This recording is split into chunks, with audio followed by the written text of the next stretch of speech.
Welcome to Dare to Date Me, where we're going to dive deep into the dating debauchery of the day and age right now.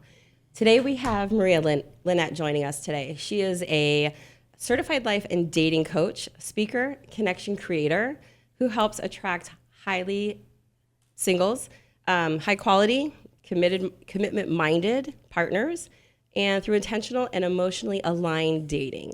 So I want to get into what does that look like. You created the dating alignment method, and we're going to talk about that a little bit today as well. When I asked you to join our show today, I had some specific topics that seem to be the highlight of those that really kind of watch our podcast. And those, we'll start off with the first one, dating with intentions. So welcome to the show, Maria. Thank you. Yeah. So glad to be here. Thank you. You're very welcome. Let's talk about dating with intentions. What does that even mean to some people? It's really just being clear about what you want, right? Like you really first need to know what you want before you can really lead with intention. And intention is really just saying, this is what I want. How does that align with what you're looking for? How do you have that conversation with someone? I mean, everybody's they're swiping left, they're swiping right, they're reaching out to people, right? I mean, most people use dating apps nowadays to meet 90% of the people that they're going out on dates with. It's very, very rare that you walk into a bar anymore and you're like, hey, that guy over there, he's pretty hot. I'm going to walk over and say hi. Most women I know won't do that. And most men don't approach women anymore. So how do you get past that? I mean, the main reason why people aren't approaching each other organically anymore is because they're assuming that you're waiting for someone you've just met online, because that's our method today, right? So it really starts with your online presence, or if you're doing it organically, with your presence that you're bringing in that moment, your confidence, your clarity, the way you carry yourself. It's all an energy. You know, you're leading with your values and your intentions. So if you're doing it online, it's really having a profile that is clean and clear about what it is that you're looking for. Obviously, your pictures reflect that same thing, right? You can't say I'm dating with alignment and I'm seeking a deep connection with someone to build a real relationship, and then you've got pictures that display that that's not really what your life is about, right? So do you suggest, how many pictures do you suggest to have on a profile? About 5. Okay. Yeah, you need to have at least one full body shot. Reality is everybody wants to see what the full thing looks like, right? You know? What am I getting into? Exactly. Men and women. By the way, men and women. And preferably a picture from this era. Yeah, I would say decade would be great. within the last 3 months, preferably. And if you've been online and you've been doing this thing for a while, you need to update your profile regularly. You know, your pictures need to have clear shots. There's obviously a lot of information online on other podcasts that can teach you how to even make good pictures. My suggestion is just buy a good ring light off Amazon, $15 to $25. You can get one that just sticks on the phone, or a big one that stands, you know. But really having clear pictures that not only illustrate your look, how you look, but also what your lifestyle is like. You know, if you're into reading books, or you're... How much is too much?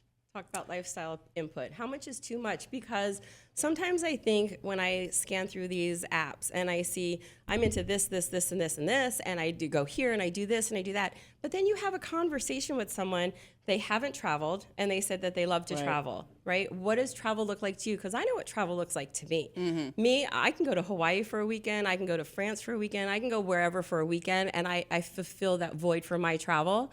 But you may want to go to Ohio for a weekend and go to a football game. Yeah. So how do you really pull that information out to be upfront? Well, you only get so many characters, right, on your dating profile to really go into detail. So just saying that you like to travel is enough just on your initial app. And to be honest, for females, most men aren't reading all the details anyway, right? So the details really come in the conversations that you're going to have once you connect. And when it comes to travel, this is all about your lifestyle preferences, which is absolutely imperative that you discuss, because people in our generation who are have already been married and divorced 1 or 2, maybe 5 times, Or 6. Yeah. or in multiple long-term relationships, we already have a lifestyle that we've developed. You might even, let's just use example for the way you eat, right? You may be in a position where you now are in a healthy eating lifestyle. So you're not going to be in alignment with someone else if healthy eating is not a preference to them. You're going to have a lot of things you're going to have to overcome together to try to figure out how to make that work in a relationship. So, and then I just had a conversation with a lady just the other day. She was talking about how she had dated this man for 6 months, and it was starting to really irritate her as they're sitting there eating healthy.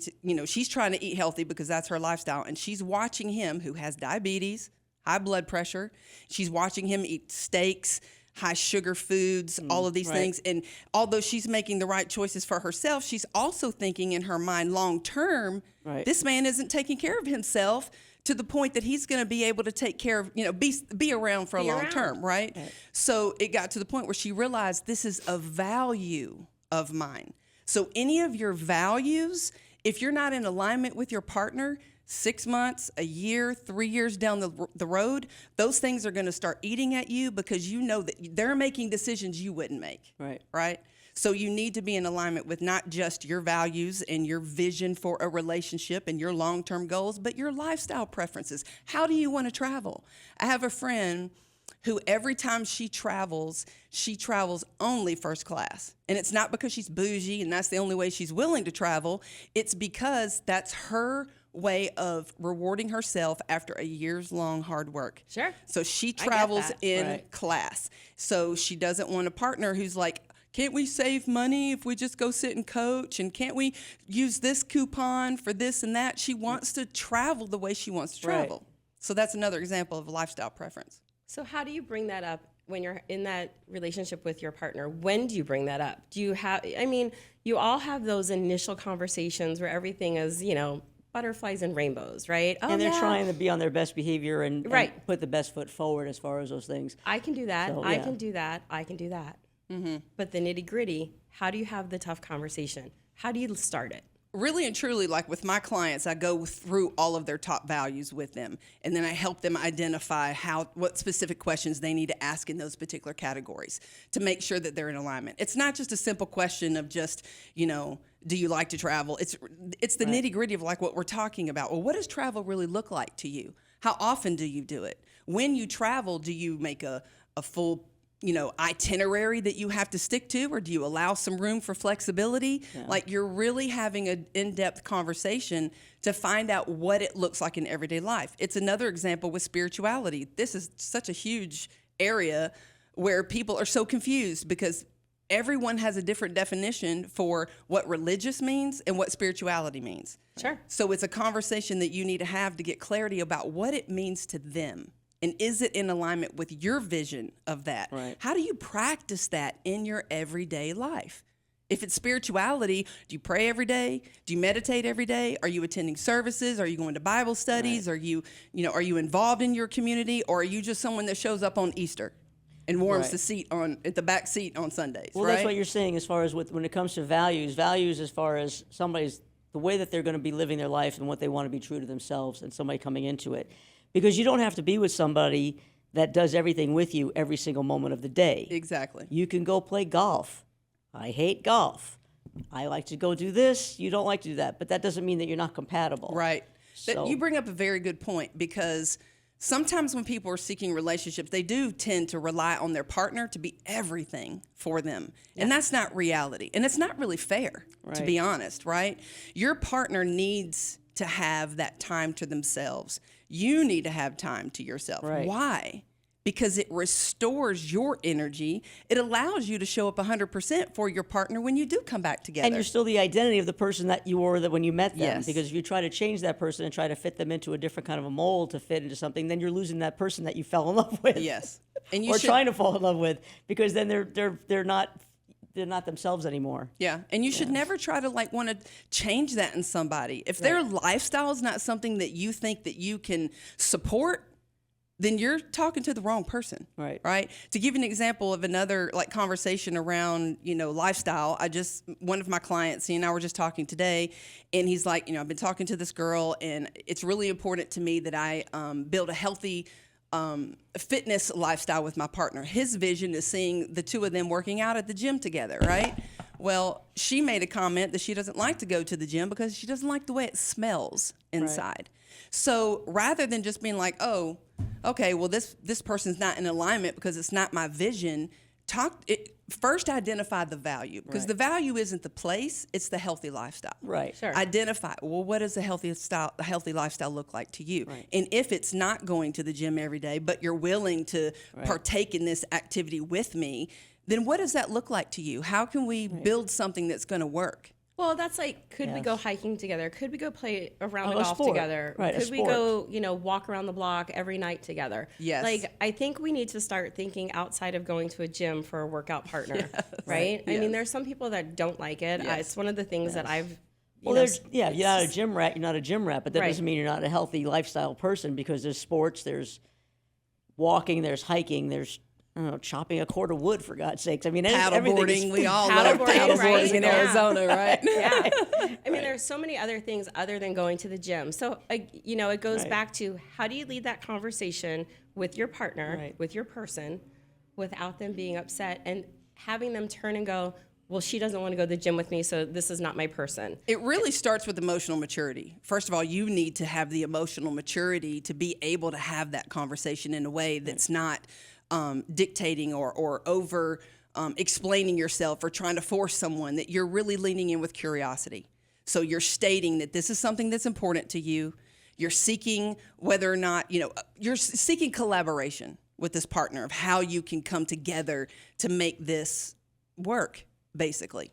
So after the sunshine and roses wears off, we're a couple weeks in, right?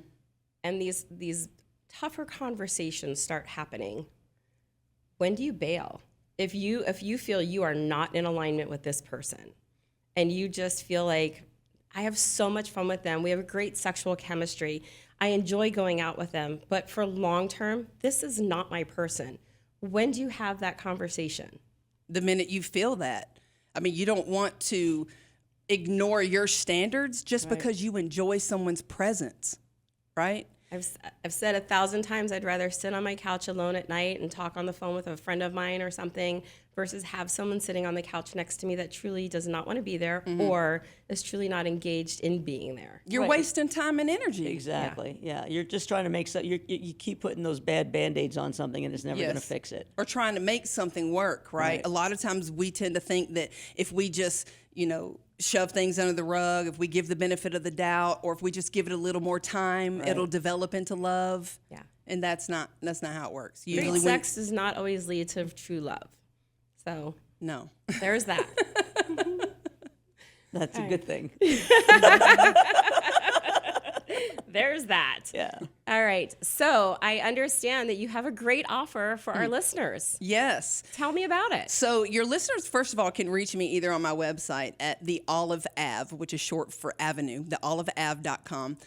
Or they can reach me on Facebook under Maria Lynette. And if they reach out to me in a private DM and say that they heard this message here on Dare to Date with me, I'm going to offer them a free call to just get clarity as to whether or not what their issue is something I can actually help with. Perfect. And if so, then I'm going to offer them a free 90-minute session. Excellent. I love that. Yeah. So again, if you're wanting to reach out to an amazing dating coach, reach out to Maria Lynette. Right. If you did not capture the information, I'll be more than happy to have it posted on all of my social medias as well, with direct connects to you.